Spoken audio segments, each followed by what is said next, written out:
बिस्मिल्लाहिर्रहमानिर्रहीम। दोस्तों अस्सलाम वालेकुम। दोस्तों ये RTD है, रेजिस्टेंस टेम्परेचर प्रोब। आप देख सकते हैं ये कॉमनली इस्तेमाल होते हैं इंडस्ट्री के अंदर। ख़राब हो गया इस वक्त, तो मैं थोड़ा केस स्टडी आपके साथ शेयर करना चाहता था।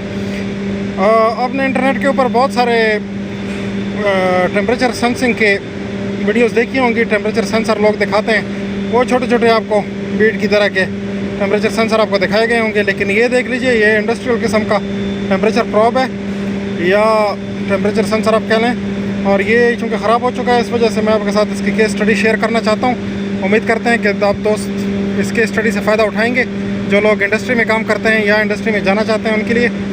यहाँ इसका ये हेड है, ये टर्मिनल ब्लॉक, इसके अंदर टर्मिनल्स होते हैं। मैं आपको खोल के दिखाता हूँ। आपने वैसे ये देखा होगा मेरी वीडियो में, ऑलरेडी मैं इसके ऊपर एक वीडियो अपलोड कर चुका हूँ, लेकिन फिर भी मैं दिखाता हूँ ताकि आपको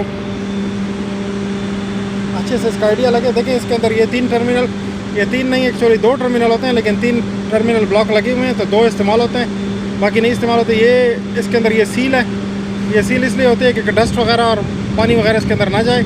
और ये नीचे जो आपको सुराख नज़र आ रहा है ये वाला, इससे केबल एंटर होती है, तो इस तरीके से इसका ये कैप जो है ये बंद कर दिया जाता है।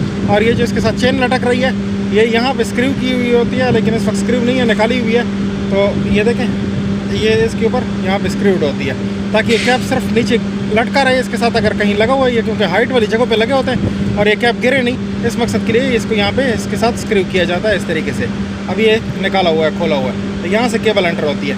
अच्छा, इसके बाद ये इसका जो सेंसिंग एलिमेंट होता है या सेंसिंग जंक्शन होता है या बीट जो होती है, जो सेंसर होता है, वो इसके अंदर यहाँ पे होता है, इस जगह पे। ये तारें देखें, ये टूट गई हैं, दो तारें। इसका ये बीट जो है वो जल चुका है, ख़त्म हो चुका है। ये दो तारें इसमें से निकली हुई हैं, और ये देखें ये बिल्कुल कट चुका है, इतना शार्प, ब्लेड की तरह शार्प है।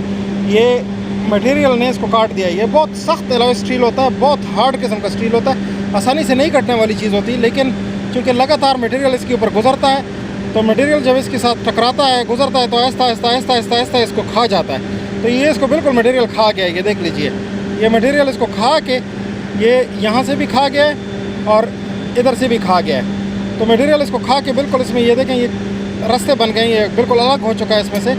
तो ये तारें जो हैं ये एक्सपोज हो गई हैं। ये स्लीव हैं, स्लीव के अंदर वायर्स हैं, तो ये वायर्स जो हैं ये एक्सपोज हो चुकी। और इसका जो आगे सेंसर था वो भी टूट चुका, निकल चुका, ख़त्म हो गया है। ये देख लीजिए, ये यहाँ पे सेंसर था तो ख़त्म हो गया, अभी सेंसर नहीं रहा, और ये इस तरीके से बिल्कुल टूट गया है। तो इसका तरीक़ाकार पर ये होता है कि इसको रिप्लेस कर दिया जाता है। काफ़ी महंगी चीज़ है, तो इंडस्ट्री में इसको रिप्लेस कर दिया जाता है, नए के साथ तब्दील कर दिया जाता है। तो इसको हमने नए के साथ तब्दील कर दिया है, और जब ये टूट जाता है तो उस वक्त PLC के ऊपर एरर आ जाता है, क्योंकि टेम्परेचर सिस्टम का नहीं जाता, तो एरर आ जाता है। एरर आने के बाद सिस्टम ट्रिप कर जाता है। पूरी मिल जो है वो ट्रिप कर गई थी इसकी वजह से। तो मिल जब ट्रिप कर गई तो इसका ये पता चला फॉल्ट इसी का आया था, तो इसको रिप्लेस करने के बाद मिल सही हो गई, मतलब दोबारा चलने के काबिल हो गई, तो हमने दोबारा उसको चला दिया। तो ये वीडियो पेश खिदमत करनी थी आपके सामने, ताकि आप दोस्तों को पता लगे किस तरीके से होता है काम। तो देखते रहिए, लाइक कीजिए वीडियो को, चैनल को सब्सक्राइब कीजिए, बेल का आइकॉन दबाइए ताकि आपको मेरी नोटिफिकेशंस मिलती रहें। और देखने के लिए शुक्रिया।